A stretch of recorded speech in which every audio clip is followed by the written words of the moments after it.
बोली राघव सरकार की जय।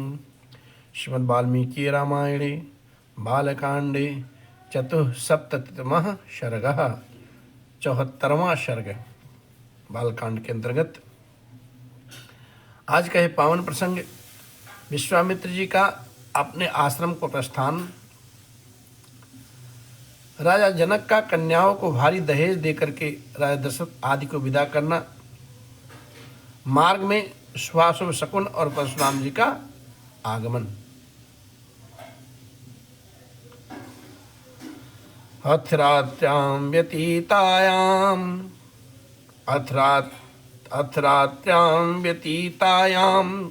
विश्वामित्रो महामुनिः आपृष्ट्वा तौ च राजनो जगामोत्तर पर्वतम। जब भगवान राघवेंद्र सरकार का और उनके अपने चारों भाइयों का विवाह महोत्सव संपन्न हुआ, तदंतर जब रात बीती और सवेरा हुआ, तब महामुनि विश्वामित्र राजा जनक और महाराज दशरथ दोनों राजाओं से पूछ करके उनकी स्वीकृति लेकर के उत्तर पर्वत पर, हिमालय की शाखाभूत पर्वत पर, जहाँ कौशिकी के तट पर उनका आश्रम था, वो अपने आश्रम को चले गए।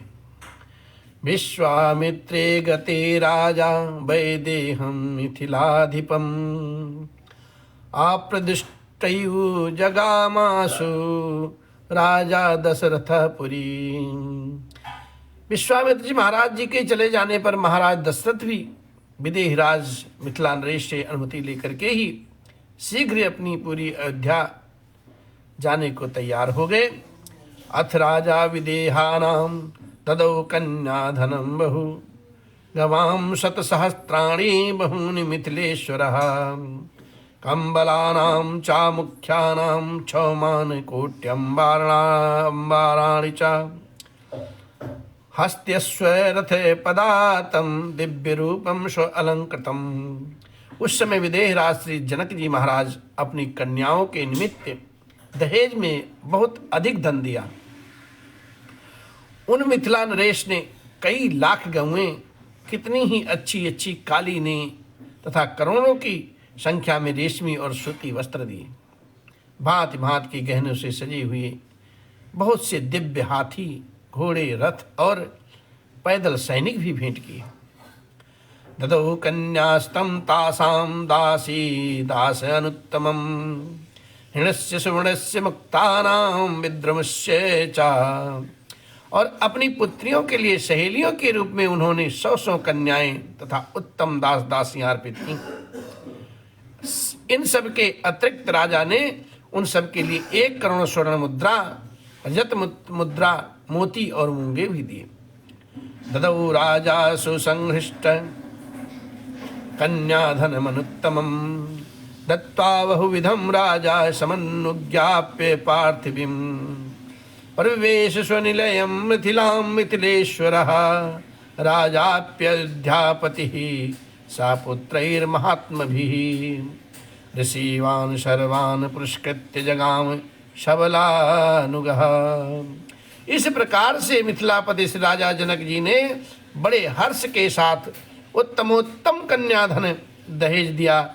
नाना प्रकार की वस्तुएं दहेज में ले दे करके महाराज श्री दशरथ जी आज्ञा ले वे पुनः मिथिला नगर से भीतर अपने महल में लौट आए। अब उधर अयोध्या में राजा दशरथ भी संपूर्ण महर्षियों को आगे करके अपने महात्मा पुत्रों, सैनिकों तथा सेवकों के साथ अपनी राजधानी की ओर प्रस्थित हुए। गच्छन्तं तो नरव्याघ्र संघर्षं शराघवं भूरास्तु पक्षिणो वाचो व्याहरन्ति समन्ततः भौमाश्चैव मृगा सर्वे गच्छन्ति स्म प्रदक्षिणम्। उस समय ऋषिसमूह तथा श्री रामचंद्र जी के साथ यात्रा करते हुए पश्चिम महाराज दशरथ के चारों ओर भयंकर बोली बोलने वाली पक्षी चहचहाने लगे और भूमि पर विचरने लगे वाले समस्त मृग उनके दाहिने रख करके जाने लगे। तान दृष्ट्वा राज शार्दूलो वसिष्ठं प्रिय परिप्रेक्षते असौम्याः पक्षिणो घोरा मृगाश्चाप प्रदक्षिणाः किमिदं हृदयोत्कंपि मनोमम विषेदति। उनको देखकर, उन सबको देख करके राज सिंह से दशरथ जी ने वशिष्ठ महाराज जी से पूछा, हे मुनिवर, एक ओर तो भयंकर पक्षी घोर शब्द कर रहे हैं और दूसरी ओर मृग हमें दाहिनी ओर करके जा रहे हैं, यह अशुभ और शुभ दोनों प्रकार का शकुन कैसा है? ये मेरे हृदय को कंपित किए देता है, मेरा मन विषाद में डूबा जाता है। राज्ञो दशरथैस्तश्रुत्वा वाक्यं महानृषिः वाच मधुरां वाणीं श्रूयतामस्य यत्फलम् उपस्थितं भयं घोरं दिव्यं पशुमुखाश्चितं मृगाः प्रशमन्येते संतापस्तस्य जतामयम्। राजा दशरथ जी का यह वचन सुन करके महर्षि वशिष्ठ जी ने अपनी मधुर वाणी में कहा, हे राजन, ये शकुन के जो फल हैं उसे सुनिए। आकाश में पक्षियों के मुख से जो बात निकल रही है वह बताती है कि इस समय कोई घोर भय उपस्थित होने वाला है, परंतु हमें दाहिने रख करके जाने वाले ये मृग उस भय के शांत हो जाने की सूचना दे रहे हैं, इसलिए आप चिंतित ना होइए, आप चिंता छोड़ दीजिए। तेषां संवदतां तत्र वायुः प्रादुर्भुवः कंपयन् मेदिनीं शर्मां पतायंश्च महाद्रुमान् तमसा संवृता सूर्यः सर्वेनेनावेदुसृदुषः भस्मना चावृतं सर्वं सम्मूढ़मिव तद्बलम्। इन लोगों में इस प्रकार की बातें हो ही रही थी कि वहाँ बड़े जोरों की आंधी उठी, सारी पृथ्वी को कपाती हुई बड़े बड़े वृक्षों को धराशायी करने लगी। सूर्य अंधकार से आच्छन्न हो गए, किसी को दिशाओं का भान नहीं रहा। धूल से ढक जाने के कारण वो सारी सेना मूर्छित सी हो गई, बेहाल हो गई। वशिष्ठ ऋष्यांश्चान्ये राजा सुतस्तदा ससंज्ञा इव त्रातासन सर्वमन्यदे दुचेतनम तस्मिनस्तस्य तमसि घोरे तु भस्मच्छन्नेव साचमुः। उस समय केवल वशिष्ठ मुनि अन्यान्य ऋषियों तथा पुत्रों से राजा दशरथ को ही चेत रह गया था, बाकी शेष सभी लोग अचेत से हो गए। अब उस घोर अंधकार में राजा की वह सेना धूल से आच्छादित सी हो गई, ढक गई धूल से। ददर्श भीम संकासम जटामंडल धारिणम भार्गवम जामग्नेयम दग्नेयम राजा वचनमिमर्दनम कैलासमिव दुदर्शम कालाग्निमिव दुहसा ज्वलन्तमिव तेजोभिर दुर्रिक्षं पृथग्जनैः अस्कन्धे चासनज्य परशुं धनुर्विदुर्गणोपमं प्रगृह शर्मुग्रं चातिरपुरघ्नं यथा शिवम्। उस समय राजा दशरथ जी ने देखा कि क्षत्रिय राजाओं का मान मर्दन करने वाले भृगुनंदन जमदग्नि कुमार परशुराम जी महाराज सामने से आ रहे हैं। वे बड़े भयानक से दिखाई देते थे। उन्होंने मस्तक पर बड़ी बड़ी जटाएं धारण कर रखी थीं। वे कैलाश के समान दुर्जय और कालाग्नि के समान दुहशय प्रतीत होते थे। तेजो मंडल द्वारा या जल्यमान सा हो रहे थे। वो साधारण लोगों के लिए उनकी ओर देखना भी कठिन था।